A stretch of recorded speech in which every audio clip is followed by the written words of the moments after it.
So the first thing we're going to do is that we're going to practice with some sticky figures.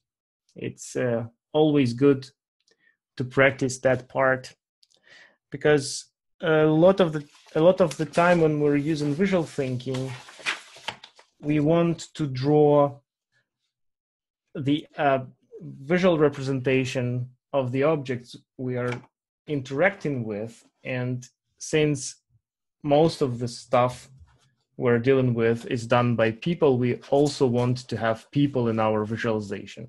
And drawing people is really difficult. I don't know how many people are in this virtual room with the formal artistic education. I don't have that. So I personally struggled and still struggle with drawing people. So, I mean, it's never bad to practice that once again. And I wanted to show you, and I think we've done certain parts of that before in our meetups. But again, it's never bad to reiterate. So sketching people.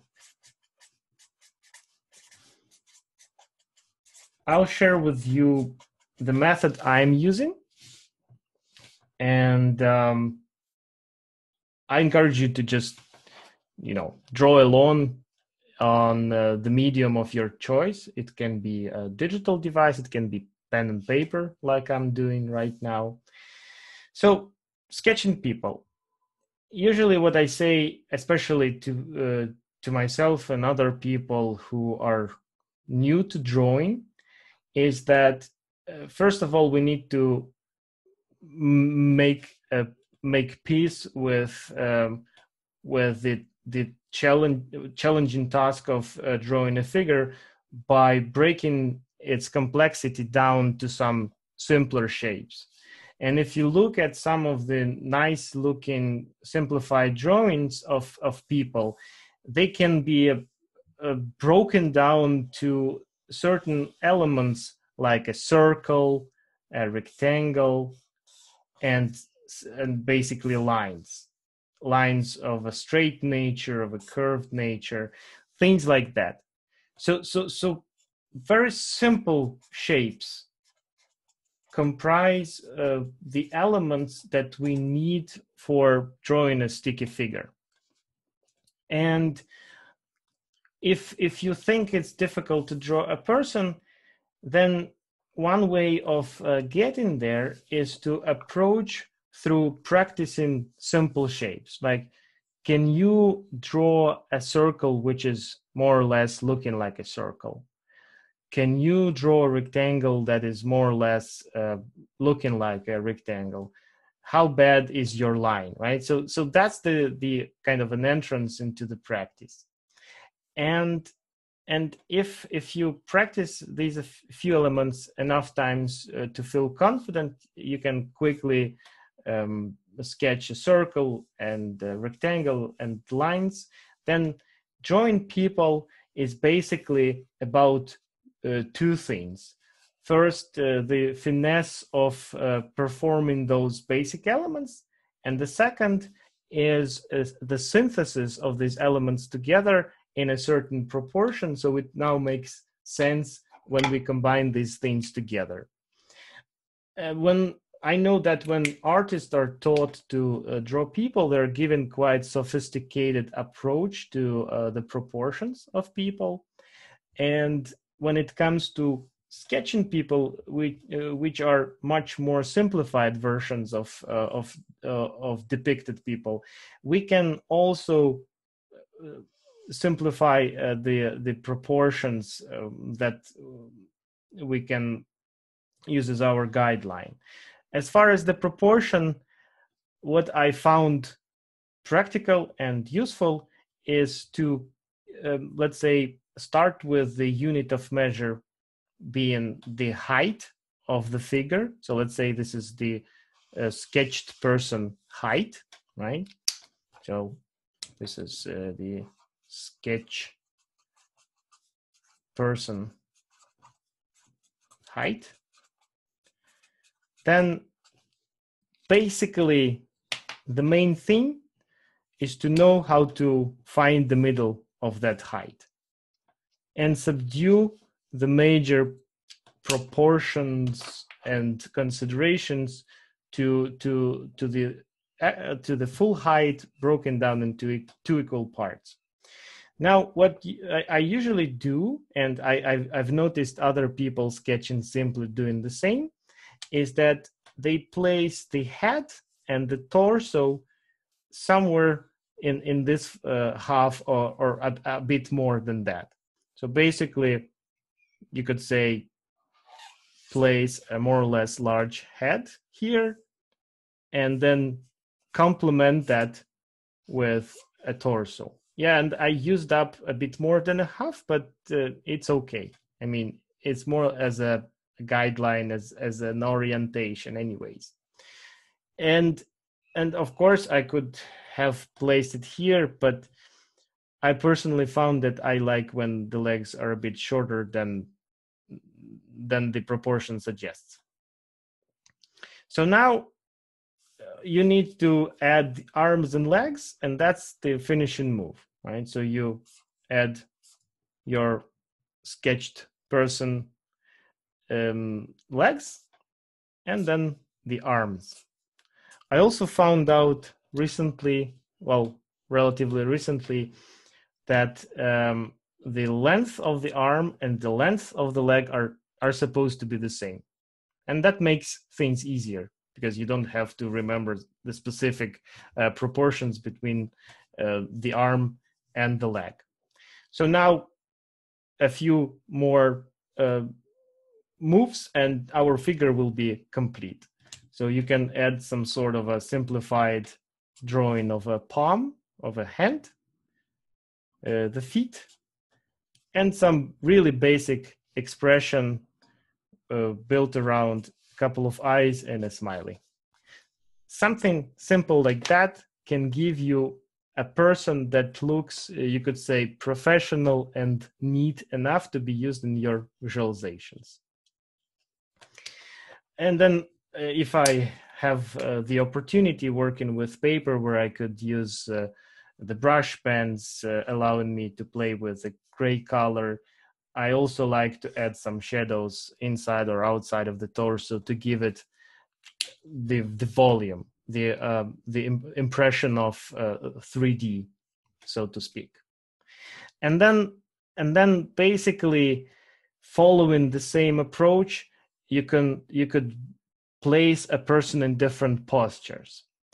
And basically the best way to do that is to observe someone in that posture. So for example, if you want to draw a person writing something on a whiteboard or seated at the laptop, yes, surely you can try to kind of imagine how this Muppet is bent in order to be placed in that posture. But it's much easier to, for example, photograph someone or find a photograph of a person in the needed posture and then try to find how the simplified figure fits in that posture. And when you bend this sketched person into the required posture, one useful trick is to remember that while obviously the arms and legs would be bent in a certain way, it's also looking a bit more organic if you remember to bend and twist the torso as well. So for example, if you have to do something with your figure as in, for example, bending here in the waist, don't just bend it like, you know, legs and torso. Don't just do that, because that is not super natural.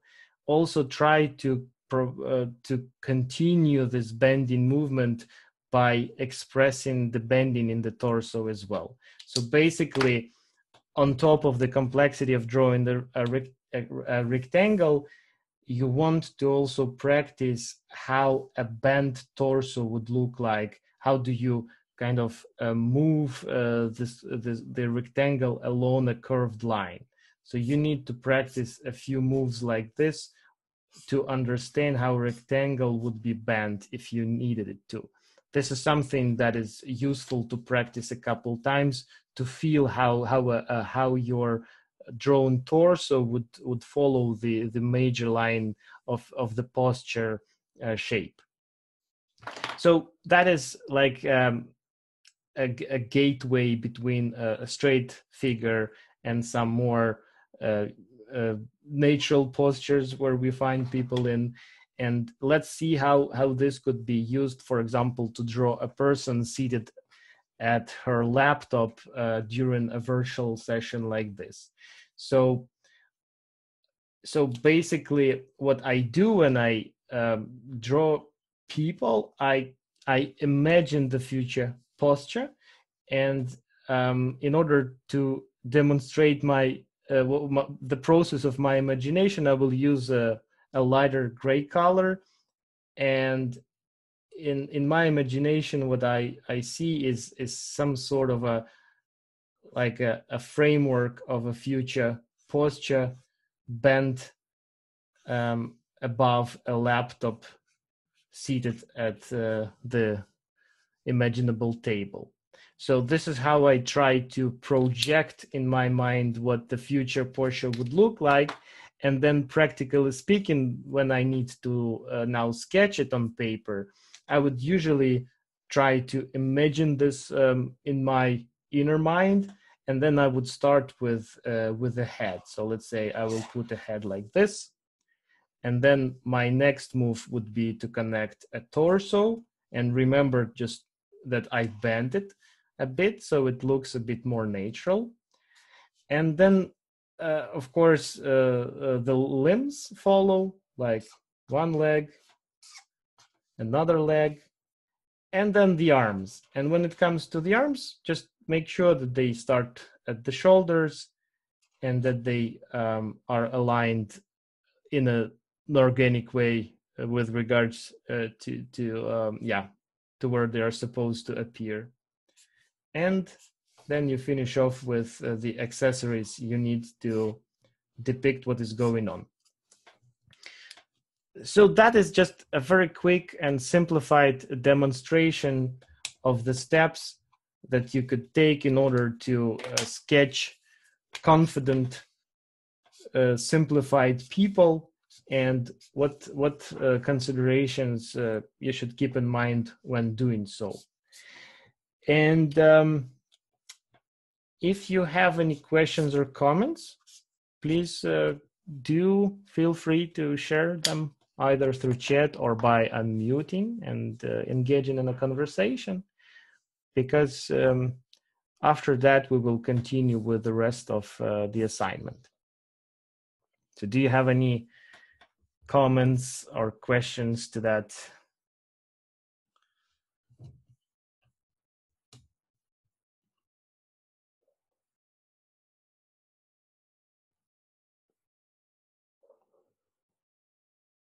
No, not really. Okay, but then here comes the assignment. We will set the timer for, let's say, 10 minutes or so. And please think about 3 activities that you had earlier today, and as diverse as possible, right? For example, maybe you were shopping, or maybe you were standing when working at your desk earlier today. Think about 3 different postures and draw a sticky person using this method or any other method of your preference, not necessarily this method, and then photograph those drawings, and to make it easier for you, draw them on the same piece of paper so you don't have to upload 3 different drawings. And then I will unlock one of the areas hidden on the mural to the right of the place where we put a lot of sticky notes earlier today, and just upload your photograph in one of the empty grids. And then we will be able to do a kind of a gallery walk afterwards. So that would be our first exercise, after which we will make a short break to re-energize. Okay, sounds good? Yuri, I'm sorry, could you just repeat? Was it 3 people, 3 situations? Yes. So what we would like to share at the end of the time slot is sketched 3 different postures. And in order to inspire which postures to draw, just try to remember, what did you do earlier today? Maybe you were shopping, maybe you went for a walk, maybe you were jogging, maybe you were making some sports, and just choose 3 different postures, and either following this method of drawing simplified sticky figures or any other method of your preference, doesn't really matter. Just sketch those 3 figures and share with the rest of the group by uploading an image to the mural board. And I have just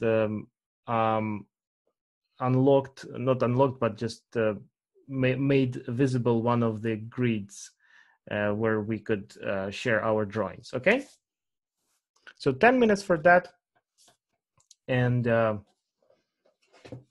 then we will break for, I don't know, 5-10 minutes, and in the break time we could just upload stuff for the gallery walk.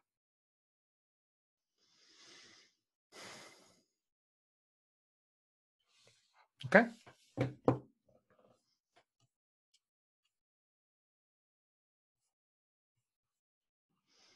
And I'll do the same. So 10 minutes, I set the timer.